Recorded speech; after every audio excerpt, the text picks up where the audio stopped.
I love you. We love you too. And I want you all to know that. It's been an interesting week. And I want us to know that each and every one of us is loved.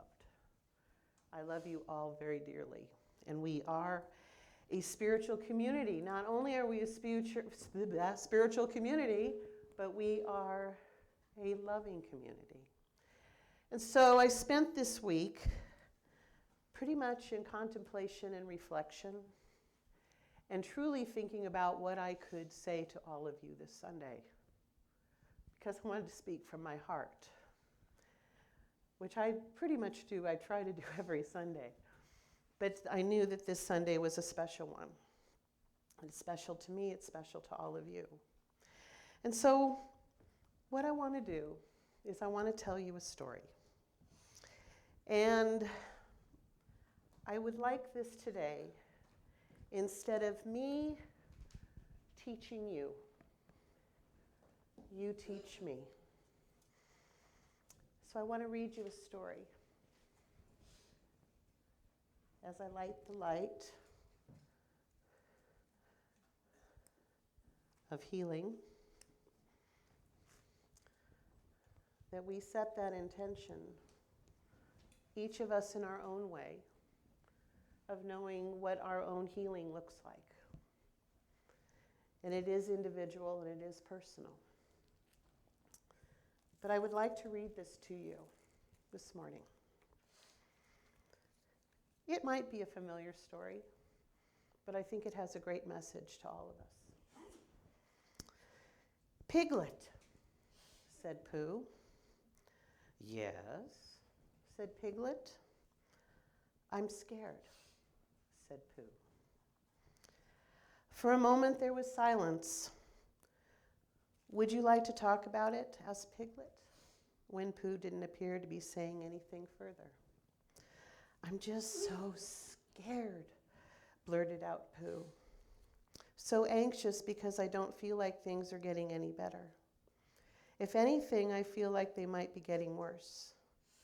People are angry because they're so scared, and they're turning on one another, and there seems to be no clear plan out of here.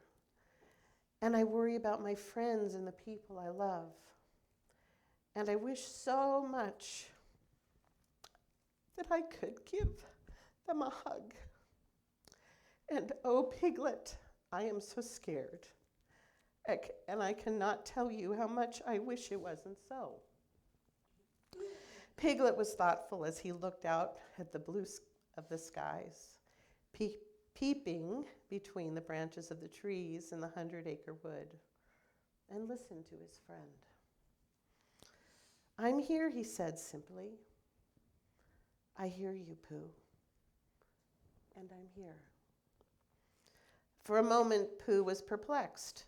But aren't you going to tell me not to be so silly? That I should stop getting myself into a state and pull myself together? That it's hard for everyone right now? No, said Piglet, quite decisively. No, I'm very much not going to do any of those things. But, said Pooh, I can't change the world right now, continued Piglet. And I am not going to patronize you with platitudes about how everything will be okay, because I don't know. What I can do, though, Pooh, is that I can make sure that you know that I am here, and that I will always be here to listen and to support you, and for you to know that you are heard. I can't make those anxious feelings go away, not really. But I can promise you that all the time I have breath left in my body, you won't ever need to feel those anxious feelings alone.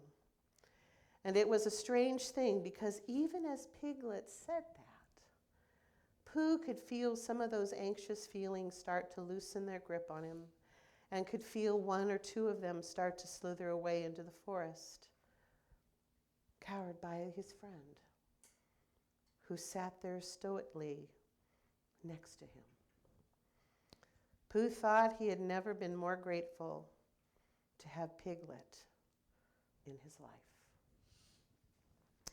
You know, in the science of mind, we have what I would call a lot of spiritual anchors.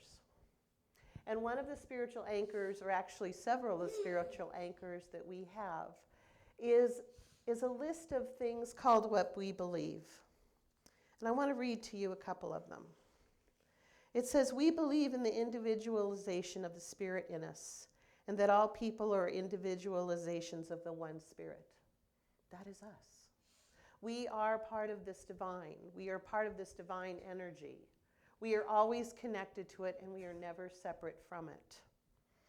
We believe the ultimate goal of life to be a complete emancipation from all discord of every nature, and that this goal is sure to be attained by all. So what do those mean? What do those mean for us? In the science of mind, what it means is that we know that we are part of this beautiful individual energy of God. Each and every one of us possesses our own relationship to it.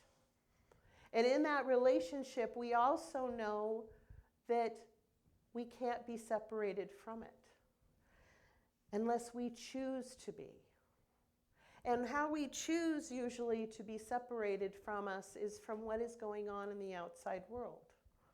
We sometimes choose for that to be our God, to be our source, for our supply.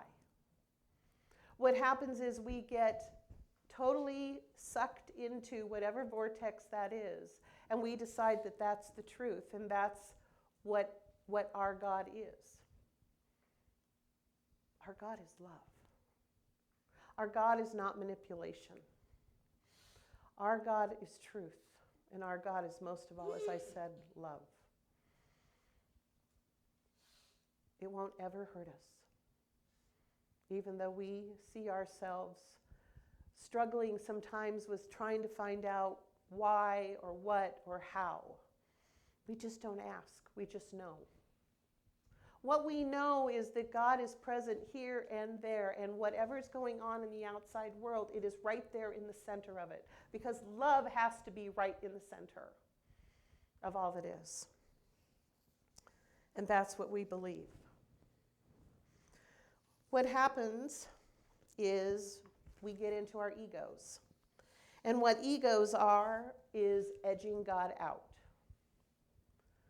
We allow the outside world in, and we slowly push God away. And then when something happens that we don't understand, we're thinking, well, what do I have to anchor into? What is there for me? And we can't find it because it's left. It's gone. However, God is a constant. God is a constant loving energy. It will never leave us. Where other things do. They go away. And then we're left and we're hurt. And we're wondering, what just happened? What just happened to, all of that I have been anchored into? It's not there for me anymore. But yet I can look and be in this beautiful God presence of love and know that whatever is going on within me that I am required to work out is happening for me, through me.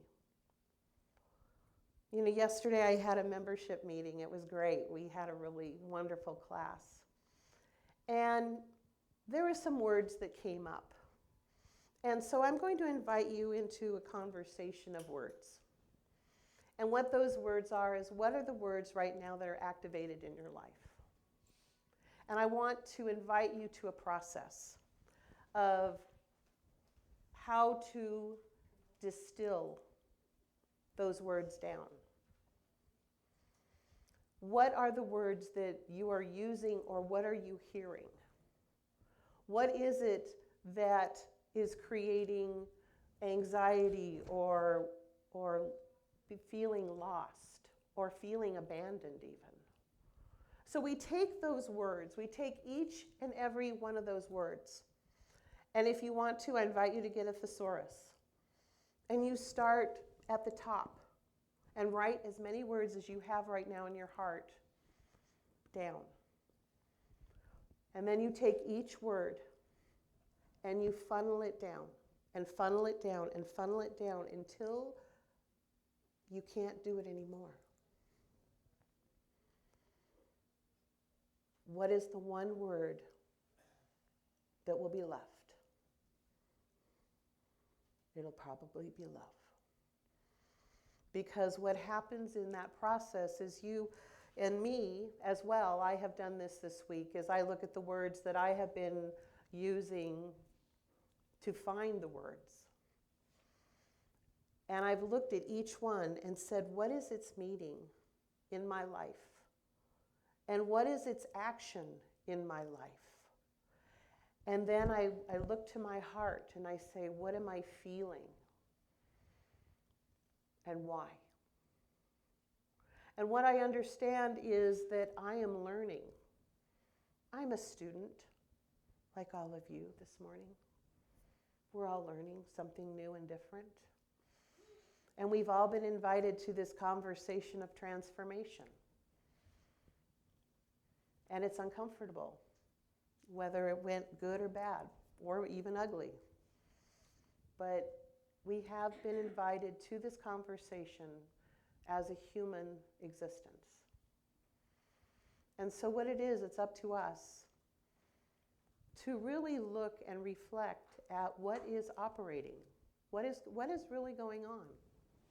You know, Ernest Holmes, I found this quote. He said, "Fear and faith are identical in that the energy used in the one is the same energy as that used in the other. Since there is but one final energy in the universe, and this final energy is the energy of thought, fear is a positive acceptance that you shall experience that which you dislike. Faith is a positive acceptance that you shall experience that which you do like. But they are identical in this mental action. The only difference is the direction."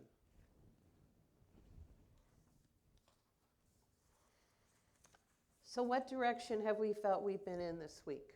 And we each have our own individual answer. Every direction, yes. And we've got high emotional octane operating right now. We really do. And what I invite you all and myself to look at is what we are connected to. We are all connected to each other, no matter what we are believing, as far as faith, as far whatever it is. We're all still connected. We don't allow outside sources to say that we're separate, because we're not. You know, Ernest Holmes said that everything is for us, nothing is against us.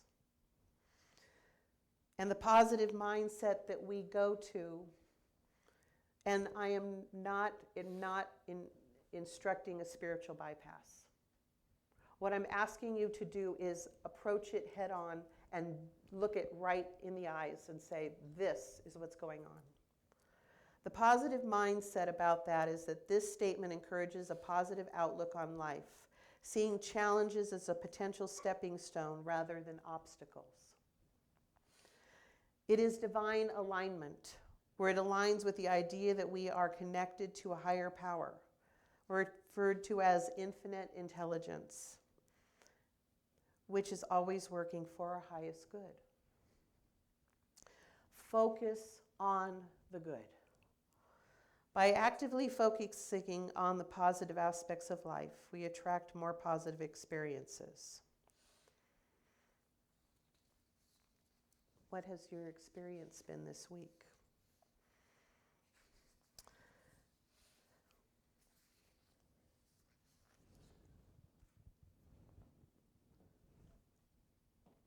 Who is your God?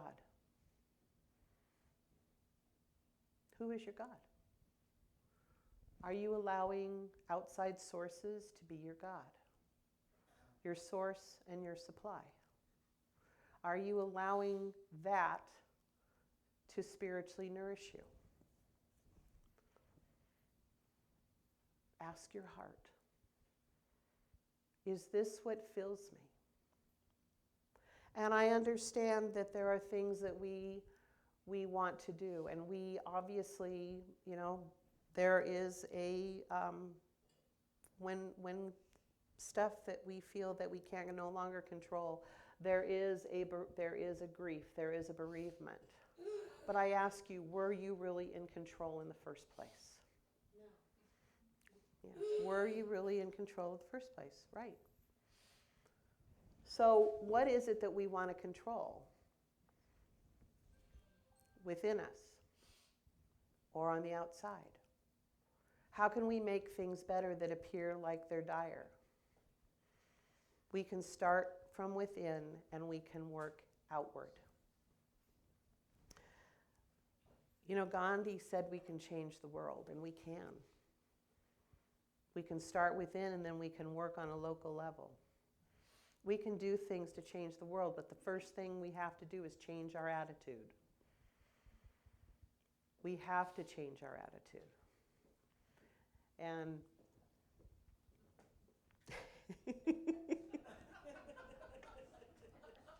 I love you. But we do. We have this beautiful attitude of gratitude. I'm so grateful to be your senior minister, to be your minister, to be your spiritual leader. I'm so grateful to be in this human experience, no matter what it throws. I'm so grateful that, there are bumps in life. Because what happens is it makes me look at myself. And it says, okay, what is mine to know? What is mine to know that I'm feeling? And why am I feeling this? And we tend to say, to God, we want to blame God. Why? Why do we want to blame love? So my question is,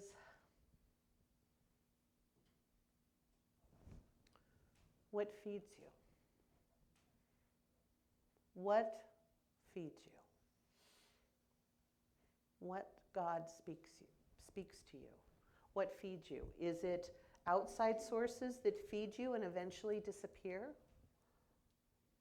And you're left stranded on an island somewhere going, what just happened? Or are you anchoring yourself in God?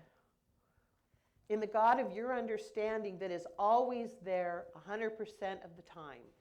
That it will never go away, and that you can always call upon it and say, I'm at a loss. I have no idea where I'm at, what I'm doing mentally, physically. And I need something to show me the way again, to guide me in the light. And I guarantee you, and I promise you, God will do that.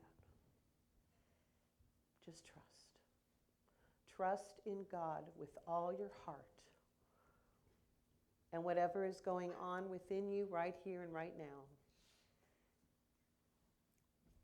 will become love, will become understanding. That I know to be true. And so, I love you. I love each and every one of you. Namaste. And amen. And so it is.